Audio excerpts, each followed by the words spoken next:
আসসালামু আলাইকুম। মাত্র ৩০ টাকা খরচ করে ঘরে ইউনিক এবং সহজভাবে কেক তৈরি করার চেষ্টা করেছেন কখনো? আজকের এই রেসিপিটি আমি নিজেই প্রথমবার চেষ্টা করছি এবং এর ফলাফল আপনারা নিজেরাই দেখে খুশি হবেন এবং পরবর্তীতে আপনারা নিজেরাও চেষ্টা করতে পারেন। এখানে আমি ২টি ফানফিল বিস্কিট নিয়েছি চকলেট ফ্লেভারের এবং একটি পাউডার দুধ নিয়েছি। বিস্কিট থেকে ক্রিমগুলো আলাদা করে নিয়েছি। ভর্তা পিষনিতে নোড়ার সাহায্যে বিস্কিটগুলো একদম মিহিভাবে গুঁড়ো করে নিয়েছি। এবার ১ কাপ ময়দা এর সাথে মিশিয়ে নিচ্ছি। এখন এই মিশ্রণটা ভালোভাবে চেলে নিব যাতে এতে কোনো দানাদার অংশ না থাকে। এরপর এখানে কিছুটা বেকিং সোডা দিয়ে দিচ্ছি। সবগুলো উপকরণ একসাথে মেখে নিব। একটি কাপে পাউডার দুধের অংশটুকু ঢেলে দিচ্ছি এবং এতে গরম পানি দিয়ে মিশ্রণটি ভালোভাবে মেখে নিব।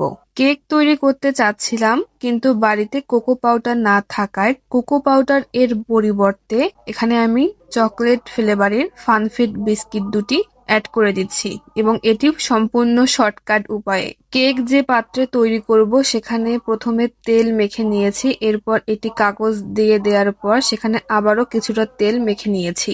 এরপর একটি বাটিতে ২টি ডিম নিয়েছি এবং কুসুমগুলো সেখান থেকে আলাদা করে অন্য একটি বাটিতে তুলে রাখছি। এবার ডিমের সাদা অংশটি ফেটিয়ে নিচ্ছি। এরপর এতে চিনি অ্যাড করে ভালো করে আবার ফেটিয়ে নিতে হবে। ফেটিয়ে নেওয়া হয়ে গেলে ডিমের কুসুম দুটি এর মধ্যে অ্যাড করে আবারও ডিমটি ভালোভাবে ফেটিয়ে নিব।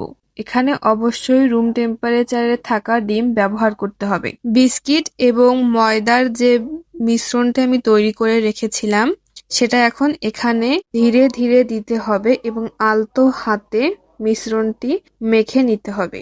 বাবা ঘুমিয়েছে জন্য এখানে আমি বিস্কিট গুঁড়ো করতে ব্লেন্ডার ব্যবহার না করে ভর্তা পিষনির সাহায্যে আমার নিজের কাজটি সেরে নিয়েছিলাম। আপনারা ব্লেন্ডারেও গুঁড়ো করে নিতে পারেন। এবার দুধের যে মিশ্রণটি তৈরি করে রেখেছিলাম সেটি এখানে দিয়ে ভালো করে মেখে নিচ্ছি। এখন এখানে রান্নার তেল ব্যবহার করছি। রান্নার তেল দিয়ে ভালো করে মেখে নিচ্ছি এবং এরপর এখানে একটি চামচ দিয়ে নেড়ে নিয়েছি যাতে কোনো শুকনো অংশ না থাকে। এবার কেক তৈরি করার জন্য যে বাটিতে তেল মেখে রেখেছিলাম সেই বাটিতে এই মিশ্রণটি ঢেলে নিব। চুলায় আমি ১০ মিনিট আগে এখানে বালু এবং স্ট্যান্ড দিয়ে গরম করে নিয়েছি।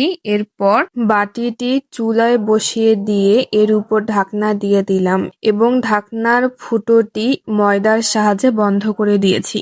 ঘড়ির কাঁটায় ঠিক ৩০ মিনিট পর ঢাকনাটি তুলে একটি কাঠির সাহায্যে চেক করে নিচ্ছি যে কেকটি ঠিকভাবে কুক হয়েছে কিনা। কাঠিতে কিছু লেগে না থাকায় বুঝতে হবে কেকটি ঠিকভাবে কুক হয়েছে এবং এরপর কেকটি আমি একটি প্লেটে নামিয়ে নিয়েছি।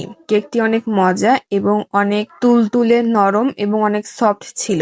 আপনাদের মনে হচ্ছে না যে আজকে হঠাৎ কেন কেক বানাচ্ছি?